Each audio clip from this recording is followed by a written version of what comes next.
arrependei-vos, porque está próximo o reino dos céus. O rei vem para cumprir a sua missão. O rei nasce para realizar essa missão. E a missão é sintetizada em duas realidades. A primeira está no texto dizendo: arrependei-vos. Jesus nasce para convocar o mundo ao arrependimento. Jesus nasce para mostrar como é o mundo sem Deus, perdido, errante, sem esperança, sem segurança para essa vida e sem segurança para a eternidade.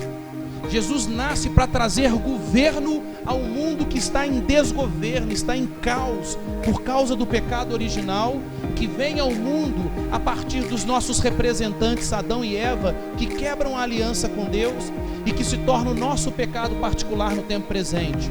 Portanto, Jesus vem para estabelecer a perfeita justiça de Deus diante dos homens.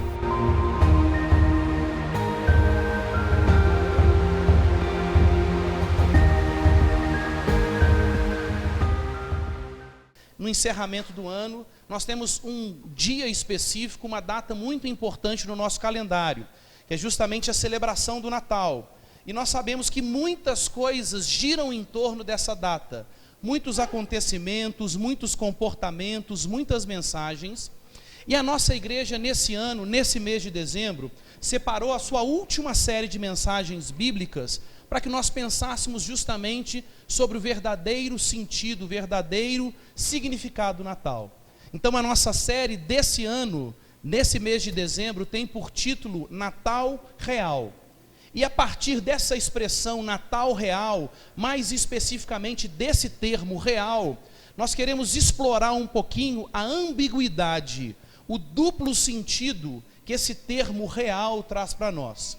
Quando nós pensamos, por exemplo, em real, nós queremos primeiro destacar a realidade, ou seja, algo que de fato aconteceu, um fato histórico, que é tão importante na história da humanidade, que é tão determinante para o desenvolvimento da história da humanidade, que a história da humanidade é marcada em antes desse fato e depois desse fato.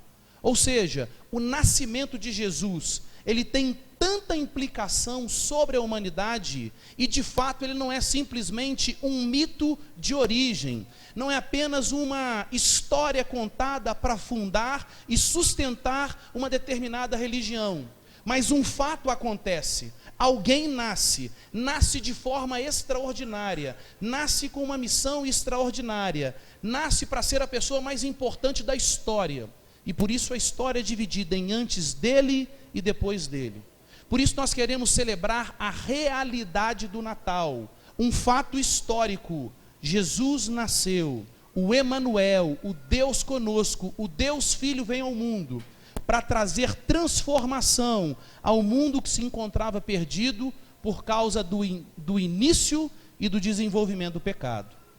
Mas também, por real, nós queremos explorar uma outra ideia importante. Nós queremos entender que quem nasce é um rei, mas não simplesmente mais um rei, dentre os muitos que existiram e que continuam a existir na história da humanidade. Mas quem nasce é aquele que a Bíblia atesta como o Rei dos Reis. Existe uma singularidade, existe um papel único, destacado no reinado que Jesus veio estabelecer. E ele vem ao mundo para inaugurar o reino de Deus diante dos homens. Portanto, ele é um rei especial. E por que nós queremos destacar isso nessa série? Porque nós vamos percebendo ao longo da história que o sentido do Natal, que o significado do Natal está sendo cada vez mais esvaziado. As pessoas vão atribuindo o seu sentido, o seu significado, aquilo que elas querem pensar acerca do Natal. E aí o Natal passa a ser, por exemplo, apenas a reunião especial da família. É maravilhoso perceber que o nascimento de Jesus proporciona a reunião e a celebração em família, mas isso tem que ser uma consequência do verdadeiro sentido do Natal e não a causa. Nós percebemos que a mensagem do Natal vai sendo trocada, por exemplo, por uma mensagem de um bom velhinho que distribui presentes, que é um senhor muito bonachão e que é muito gentil no tratamento com as crianças. Ou seja, nós poderíamos falar tantas e tantas coisas que as pessoas fazem e que as pessoas pensam acerca do Natal. Mas o que nós queremos fazer é justamente destacar: existe um sentido para o nascimento do Natal. Enquanto a sociedade tenta ressignificar o sentido do Natal, enquanto a sociedade tenta alterar e adulterar o sentido do Natal, nós, como Igreja de Cristo no tempo presente, queremos proclamar, evidenciar que Natal significa natalidade, é a abreviação de nascimento, e esse nascimento aponta para um nascimento específico, o nascimento de Jesus Cristo. Diante disso, a nossa estratégia, a nossa dinâmica nessa série de mensagens tem sido a conjugação de 2 livros bíblicos. Dos 66 livros da Bíblia, nós estamos olhando para um livro específico do Antigo Testamento, da Antiga Aliança, o livro do profeta Isaías, e estamos conjugando a relação do profeta Isaías com um livro do Novo Testamento, da Nova Aliança, que é justamente o Evangelho de Mateus. E por que nós temos feito isso? Porque esse é o caminho que a Bíblia nos traz para que possamos entender a realidade e a realeza presentes no Natal. Quando nós olhamos para o livro do profeta Isaías, escrito aproximadamente 700 anos antes da vinda de Jesus, o tema central, o assunto primordial do livro do profeta Isaías é dizer: olha, existe um rei eterno. Esse rei eterno vai vir ao mundo, e quando esse rei eterno vier ao mundo, ele vai trazer implicações, transformações inigualáveis para a história. Ele vai reorganizar a história da humanidade, e ele vai determinar como serão todas as coisas na eternidade. Portanto, o tema resumido do livro do profeta Isaías é: existe um rei eterno que está sendo anunciado, prometido por Deus diante dos homens. Quando nós olhamos para o livro do Evangelho de Mateus, nós vamos perceber que o evangelista Mateus, ele escreve para um público-alvo, ele escreve para os judeus, e a intenção de Mateus é evidenciar que Jesus é o Messias prometido, é o rei prometido da parte de Deus para Israel, para o seu povo na antiga aliança, e que esse rei eterno, ele de fato veio ao mundo. Ou seja, em Isaías, na antiga aliança, nós temos o rei eterno sendo prometido. Em Mateus, nós temos o rei eterno sendo anunciado como aquele rei que veio, e o rei eterno então como um cumprimento diante dos homens. De posse disso, nós estamos selecionando algumas profecias de Isaías e percebendo o seu cumprimento em Mateus, porque o evangelista Mateus é o evangelista que mais cita textos do Antigo Testamento, e alguns textos são transcrições. E dessas transcrições, a maioria dessas transcrições, dessas citações, são justamente textos do profeta Isaías, para demonstrar que o rei eterno prometido na antiga aliança, pelo profeta Isaías, ele veio, se cumpriu como rei eterno na nova aliança, sendo Jesus Cristo. De posse disso, nós vamos projetar para vocês 2 textos. A profecia de Isaías capítulo 9, do verso 1 até o verso 7. E depois, nós vamos ver Mateus capítulo 4, dos versos 12 ao verso 17, vendo essa profecia de Isaías 9 sendo cumprida nesse capítulo 4 de Mateus. Então acompanhe por gentileza. Isaías capítulo 9, que nos fala sobre a singularidade, o papel destacado e único do rei Jesus. O texto diz assim: mas para a terra que estava aflita, não continuará a obscuridade. Deus, nos primeiros tempos, tornou desprezível a terra de Zebulon e a terra de Naftali, mas nos últimos tornará glorioso o caminho do mar, além do Jordão, Galileia dos gentios. O povo que andava em trevas viu grande luz, e aos que viviam na região da sombra da morte, resplandeceu-lhes a luz. Tens multiplicado este povo, alegria lhe aumentaste. Alegram-se eles diante de ti, como se alegram na ceifa, e como exultam quando repartem os despojos. Porque tu quebraste o jugo que pesava sobre eles, a vara que lhes feria os ombros, e o cetro do seu opressor, como no dia dos midianitas. Porque toda bota com que anda o guerreiro no tumulto da batalha, e toda veste revolvida em sangue serão queimadas, servirão de pasto ao fogo. Porque um menino nos nasceu, um filho se nos deu. O governo está sobre os seus ombros, e o seu nome será Maravilhoso Conselheiro, Deus Forte, Pai da Eternidade, Príncipe da Paz. Para que se aumente o seu governo, e venha paz sem fim sobre o trono de Davi, e sobre o seu reino, para o estabelecer e o firmar mediante o juízo e a justiça, desde agora e para sempre. O zelo do Senhor dos Exércitos fará isso. Portanto, nós percebemos claramente em Isaías 9, o Rei eterno sendo mais uma vez anunciado diante da humanidade. Quando nós olhamos agora para Mateus capítulo 4, nós vamos ver justamente essa profecia de Isaías tendo o seu cumprimento na pessoa, na obra e na mensagem do Rei Jesus. Acompanhem comigo, por gentileza.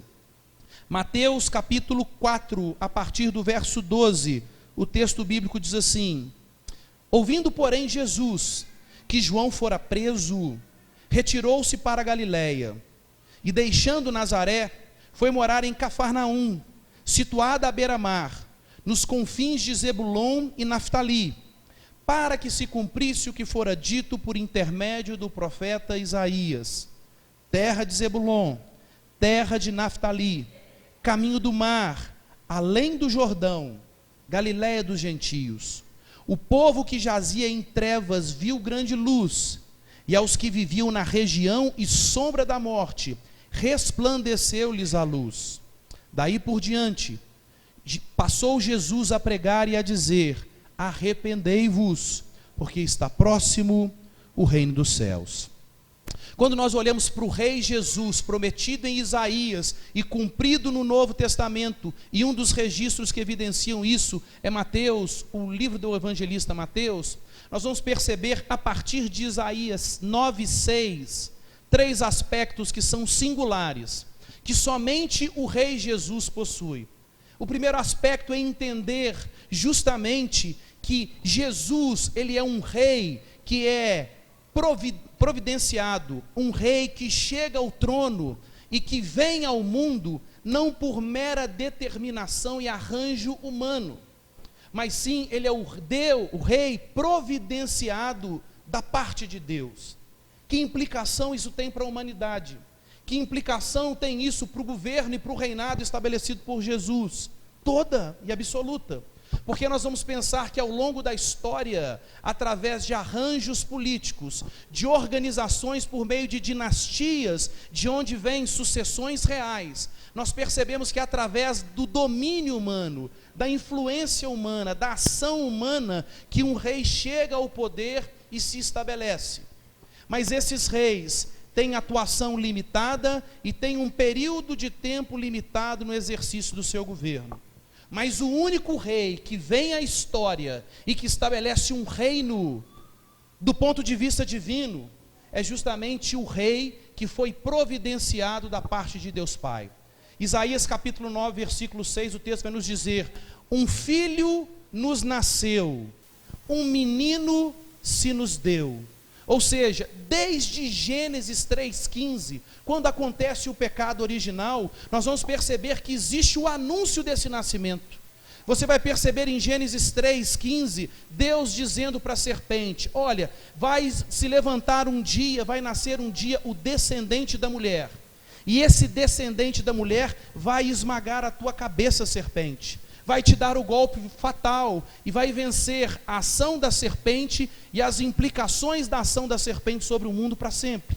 E nós vamos percebendo que em todos os livros históricos e livros proféticos do Antigo Testamento, sempre os reis, sempre a história, sempre os profetas apontam para esse nascimento do Rei Jesus.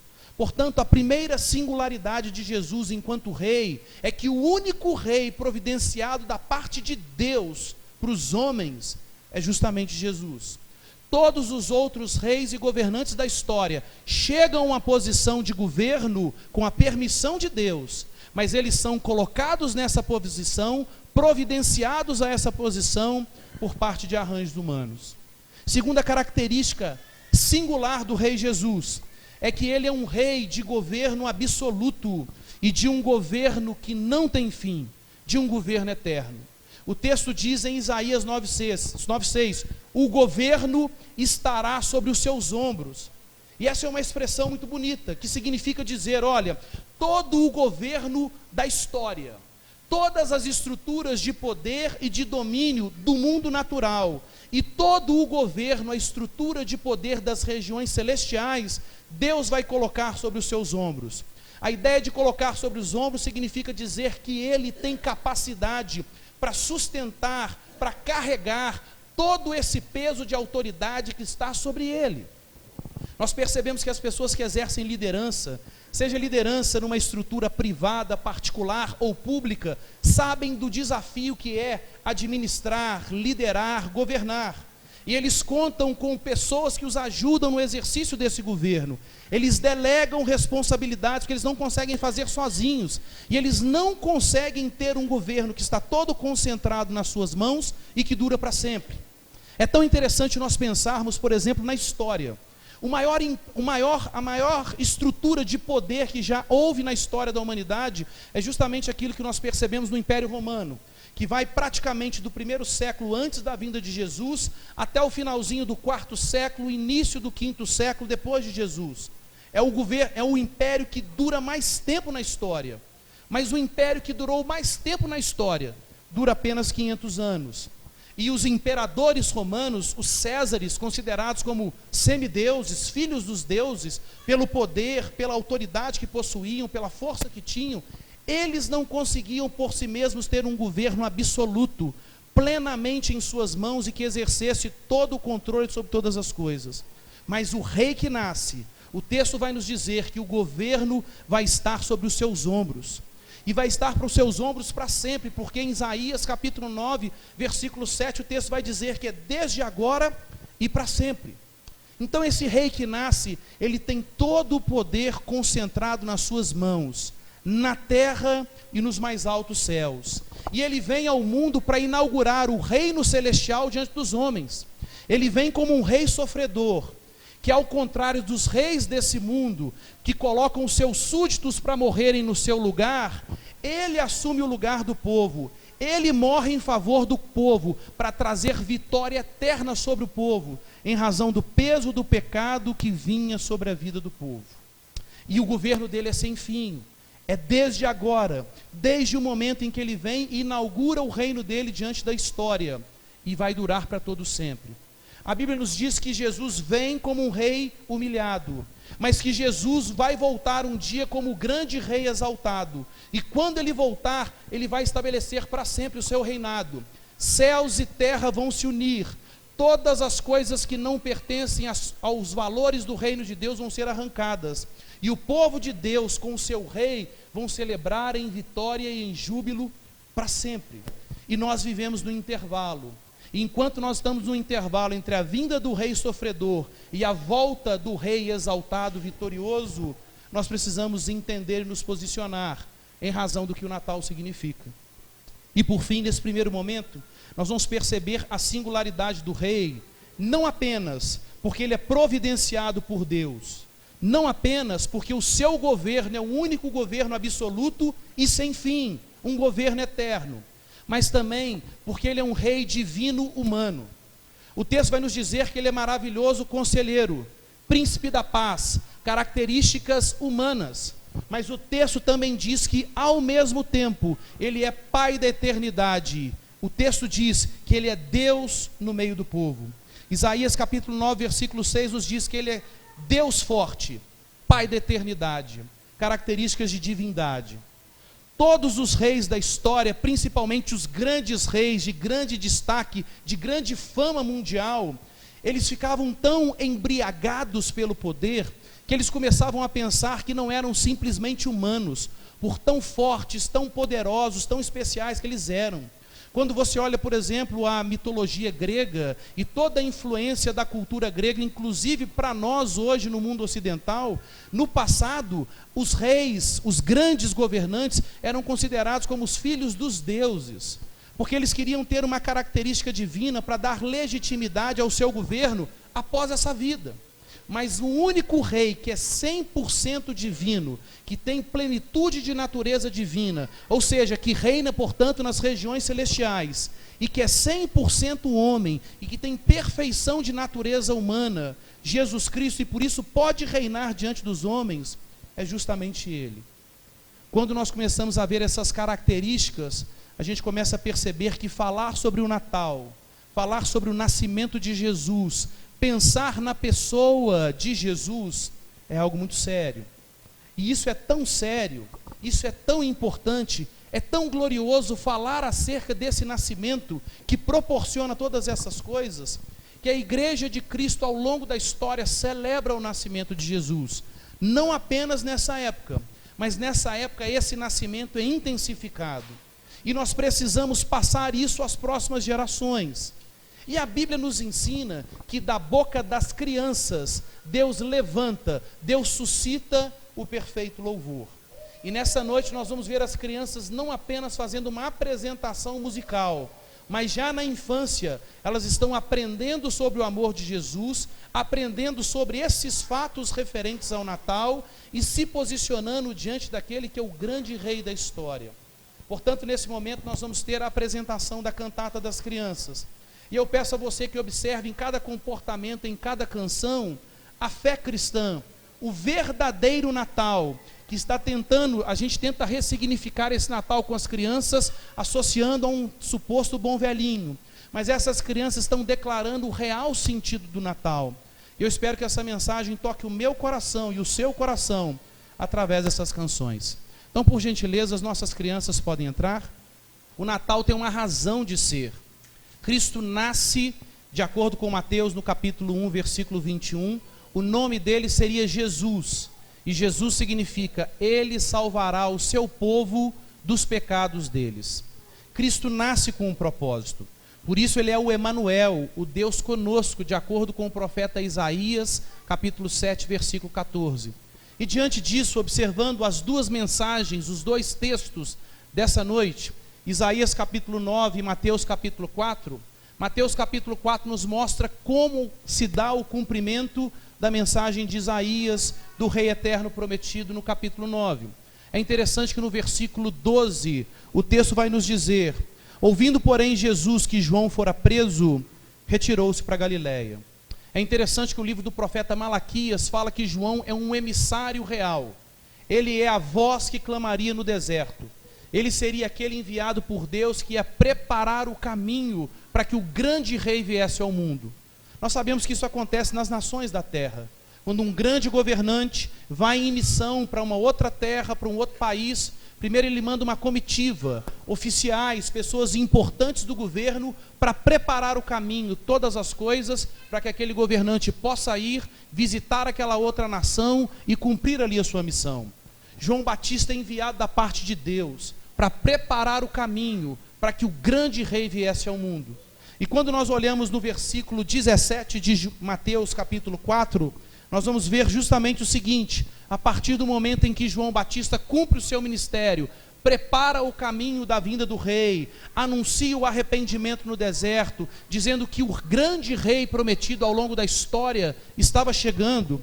É interessante que Jesus aparece na cena e começa a exercer a sua missão como grande rei, enviado da parte de Deus Pai ao mundo. E é interessante que o texto diz, daí por diante, passou Jesus a pregar e a dizer, arrependei-vos, porque está próximo o reino dos céus. O rei vem para cumprir a sua missão, o rei nasce para realizar essa missão, e a missão é sintetizada em duas realidades.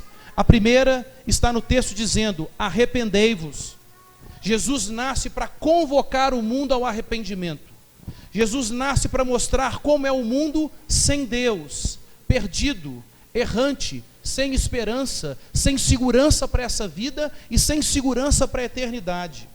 Jesus nasce para trazer governo ao mundo que está em desgoverno, está em caos, por causa do pecado original, que vem ao mundo a partir dos nossos representantes Adão e Eva, que quebram a aliança com Deus e que se torna o nosso pecado particular no tempo presente. Portanto, Jesus vem para estabelecer a perfeita justiça de Deus diante dos homens. Por isso ele diz: arrependam-se. Mas ao mesmo tempo o texto diz: porque é chegado diante de vocês o reino dos céus. O texto vai nos dizer no versículo 17: porque está próximo o reino dos céus. Por quê? Porque a partir do momento em que Jesus vem, ele inaugura o reino de Deus diante dos homens. E esse reino está se desenvolvendo ao longo da história. E ele vai vir na plenitude, na volta gloriosa do Rei Jesus exaltado. Quando o texto nos mostra: arrependam-se, porque o reino está próximo, isso significa que nós, que éramos perdidos e inimigos de Deus, podemos nos tornar amigos de Deus e súditos do seu reino.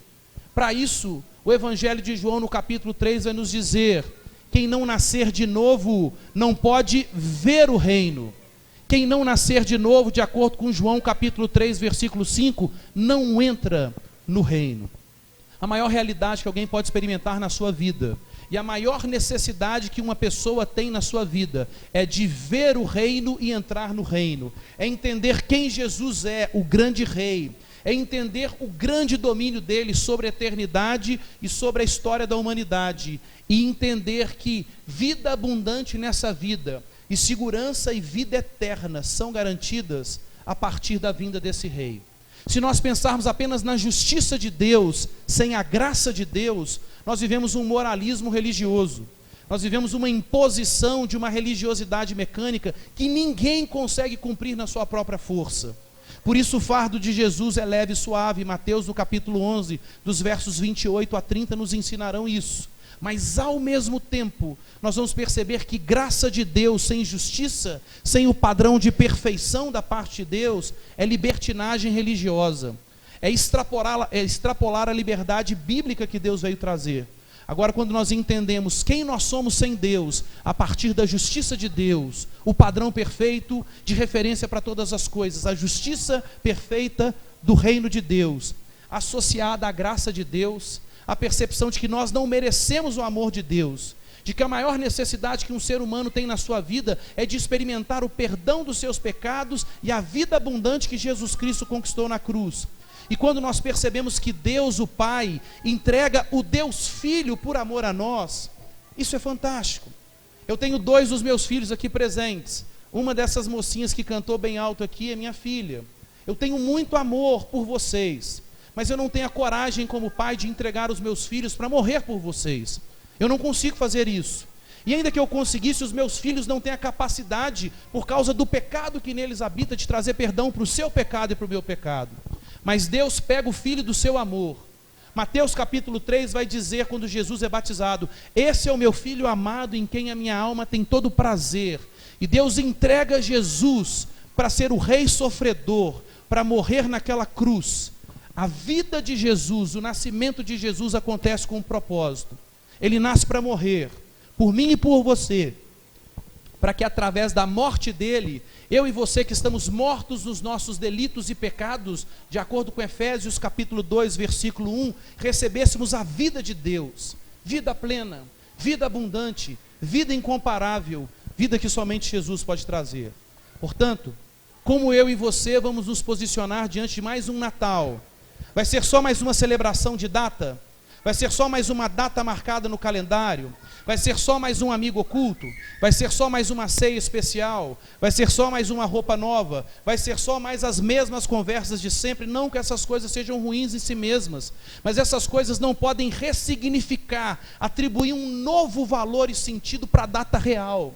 E é maravilhoso a gente perceber, como eu disse agora há pouco, da boca dos pequeninos, Deus levanta, Deus suscita o perfeito louvor. Celebrar o Natal significa entender quem Jesus Cristo é. Ele é o Rei dos Reis. Várias vezes essa expressão bíblica aparece. No Salmo 24 fala que Ele é o Rei da glória, o Rei de majestade, o Rei todo-poderoso, que vem ao mundo por amor a você, por amor a mim, para que através da justiça de Deus sendo satisfeita no sacrifício de Jesus, nós fôssemos justificados, perdoados, amados e pudéssemos chamar Deus de Pai. Portanto, o que nós queremos fazer aqui como igreja é desejar a você o verdadeiro Natal. É trazer uma convocação santa para que você mude o sentido do seu Natal, se você ainda não o celebra com o significado que ele tem.